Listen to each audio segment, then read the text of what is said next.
बिहार में 12 फरवरी को floor test है। बीजेपी और नीतीश कुमार की सरकार को बहुमत साबित करना है, 122 का आंकड़ा छूना है। लेकिन जिस तरह के वहाँ राजनीतिक खबरें आ रही हैं वो चौंकाने वाला है। और तेजस्वी यादव ने कहा था कि इस बार खेला होगा। उनके 79 विधायक हैं जो पूरी तरह से उनके आवास पर हैं, सुरक्षित हैं। कांग्रेस के विधायक हैदराबाद भेजे गए थे। सबसे ज़्यादा टूट फूट का डर कांग्रेस को रहता है, वो भी अब वापस लौट रहे हैं। लेकिन 13 विधायक जेडीयू के लापता हैं। आज बिहार के सीनियर मंत्री श्रवण कुमार के यहाँ एक बैठक थी। नीतीश कुमार बिना खाना खाए लौट आए क्योंकि वहाँ विधायक पहुँचा ही नहीं। और कहा जा रहा है कि नीतीश कुमार के 2 मेंटर हैं, संजय कुमार झा जो बीजेपी से आए हैं और अशोक चौधरी जो कांग्रेस से आए हैं। तो क्या नीतीश कुमार की सरकार गिर जाएगी, वह मुख्यमंत्री नहीं रह पाएंगे और बिहार में आगे क्या होगा? नमस्कार, मैं शंभू कुमार सिंह और आप देख रहे हैं नेशनल दस्तक। आज की सबसे बड़ी खबर है, सोचिए, एक मंडल जी हैं, जेडीयू के विधायक हैं।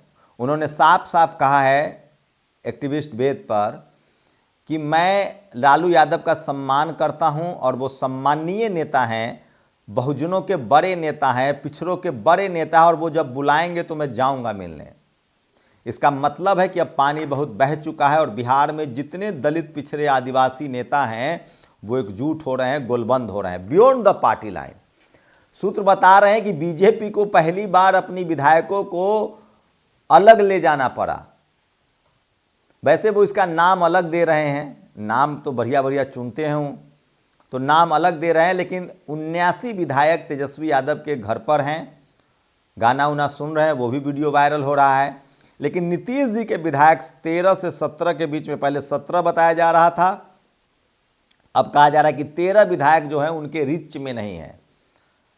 वहीं बीजेपी के कम से कम दर्जन भर विधायकों के बारे में कहा जा रहा है, जबकि सरकार है केंद्र में। यही है बिहार, उल्टी चिड़िया को हल्दी लगता है। मैं फिर कह रहा हूं, ये मीडिया वाला आपको झूठ बताता है कि बिहार, यूपी, झारखंड में जातिवाद की राजनीति है। बिहार, यूपी, झारखंड में सोशल जस्टिस की लड़ाई है।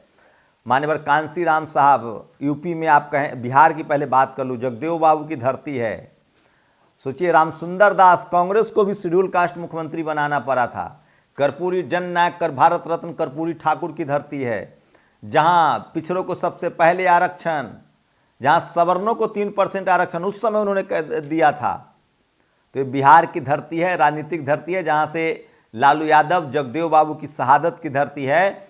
और तमाम पॉलिटिकल दाव पेच, जितने जो आपको ये जो टीवी अखबार पर जितने जो आरएसएस के जो आपको ये जो दिखते हैं ना ज्ञान देते हुए, हमारे यहाँ चाय पाला, चाय के ठेला पर और जो रिक्शा चलाते हैं ना भैया, वो सारा राजनीतिक नफा नुकसान बता देंगे। इसलिए बिहार, यूपी में सोशल जस्टिस, रोजी रोजगार पर वोट पड़ता है, जातिवाद पर नहीं। जातिवाद के खिलाफ वोट पड़ता है। जातिवाद के नाम पर सबसे ज्यादा गोलबंद समाज कौन है, ये बताइए? दलित, पिछड़ा, आदिवासी, किसान, अल्पसंख्यक रोजी रोटी, स्कूल, अस्पताल, सेना की मजबूती के लिए वोट करता है। तो बिहार, यूपी में जातिवाद की राजनीति नहीं है, जातिवाद के खिलाफ राजनीति है। और इसीलिए यूपी में रामस्वरूप वर्मा, सोनीलाल पटेल, मान्यवर कांसी राम साहब, पंजाब से आकर उन्होंने यूपी की धरती को 4 बार बहन जी मुख्यमंत्री बनी।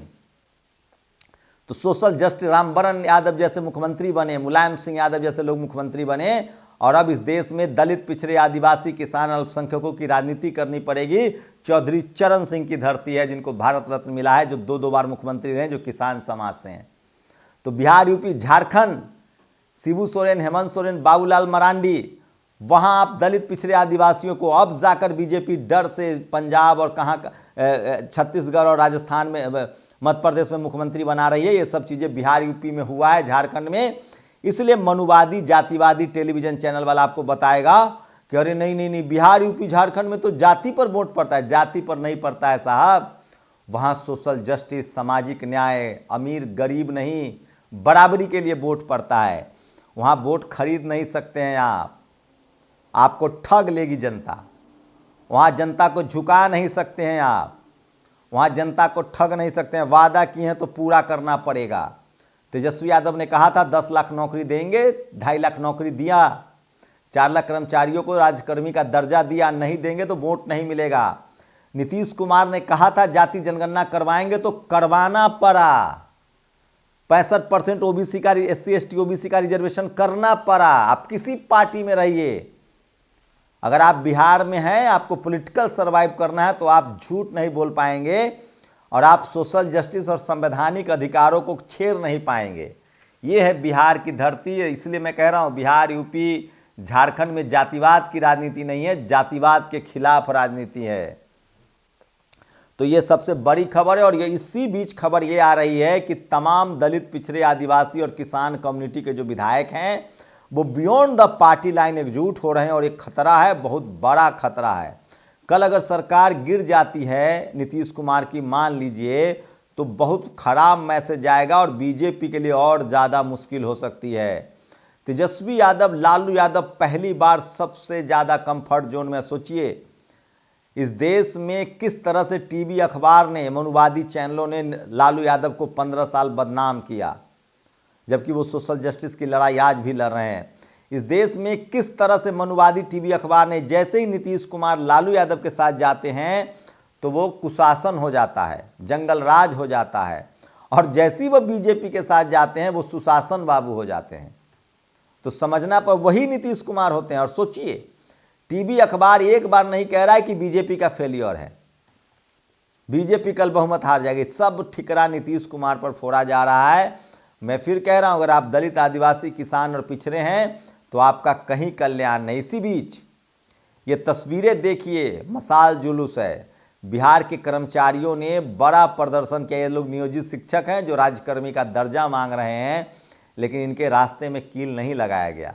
संवैधानिक अधिकार है, इनको अपना धरना प्रदर्शन करने का अधिकार है, लेकिन सोचिए पंजाब के किसान जब निकल रहे हैं तो कील लगाया जा रहा है।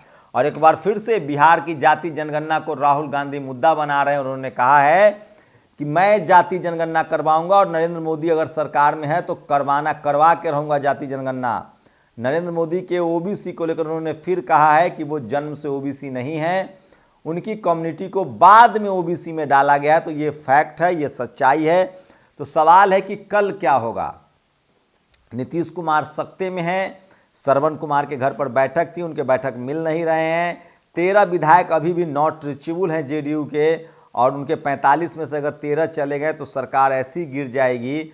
सबसे ईमानदारी से नीतीश कुमार के साथ कोई है तो वो मांझी जी बने हुए हैं। सूत्र बता रहे हैं कि उनके साथ दोनों तरह से विश्वासघात हो रहा है। सोचिए पहले जब वो बीजेपी के साथ गठबंधन में थे नीतीश कुमार, तो उनके अपने ही अध्यक्ष RCP सिंह पर उन्होंने ही कहा कि पार्टी तोड़ रहे थे, बीजेपी वाले के पाले में जाने वाले थे। उसके बाद उनको लल्लन सिंह पर आरोप लगा, वो अध्यक्ष थे कि लल्लन सिंह RJD में जाने वाले थे, वो पार्टी तोड़ रहे थे।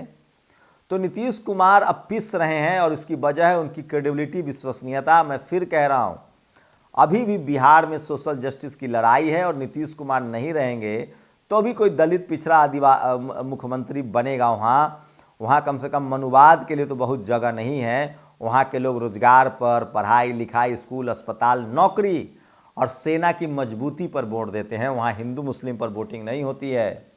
वहाँ जातिवाद के खिलाफ सोशल जस्टिस पर वोटिंग होती है, संवैधानिक अधिकारों के लिए वोटिंग होती है। इसलिए बिहार की राजनीति जो है वो बिहार, यूपी, झारखंड की राजनीति के बारे में जब कोई कहे कि जातिवाद के नाम पर वोट होता है तो उसको कहिए कि तुम अभी राजनीति के कम जानते हो बाबू, वहाँ सोशल जस्टिस के नाम पर वोट होता है। कल देखते हैं फ्लोर टेस्ट पर क्या होता है। नीतीश कुमार की साख दांव पर लगा हुआ है और अगर कल फ्लोर टेस्ट में वो फ्लॉप हो जाते हैं तो क्या आगे क्या होगा। सबसे बड़ी पार्टी तो वैसे RJD है, 79 विधायक हैं, 78 बीजेपी के हैं। तो बड़े दल के तौर पर तो RJD को न्योता देना पड़ेगा या फिर राष्ट्रपति शासन लागू होगा।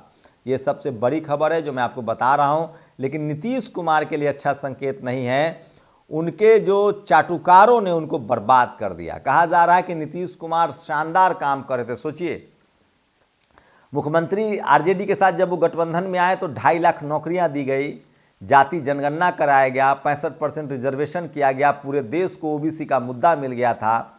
बीजेपी और सरकार, केंद्र सरकार बैकफुट पर थी और कहा जा रहा है कि नीतीश कुमार के खासकर सवर्ण सलाहकारों ने, सिपहलसारों ने उनको मिसगाइड किया।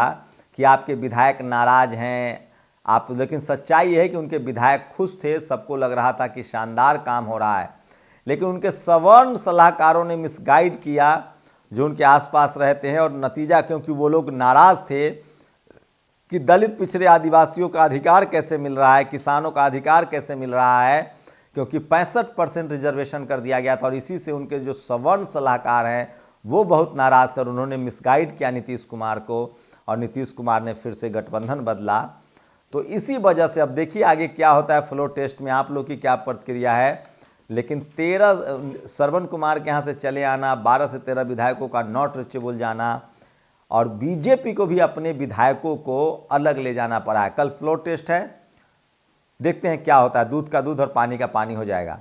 अगर नीतीश कुमार की सरकार गिर जाती है तो राष्ट्रपति शासन लागू होगा या आरजेडी को मौका मिलेगा, ये सबसे बड़ा सवाल है। जिस तरह से झारखंड में हेमंत सोरेन की गिरफ्तारी के बाद सरकार बनाने के लिए 1.5 दिन तक इंतजार करना पड़ा, वो तो शक पैदा होता है कि क्या मिलेगा मौका या नहीं मिलेगा।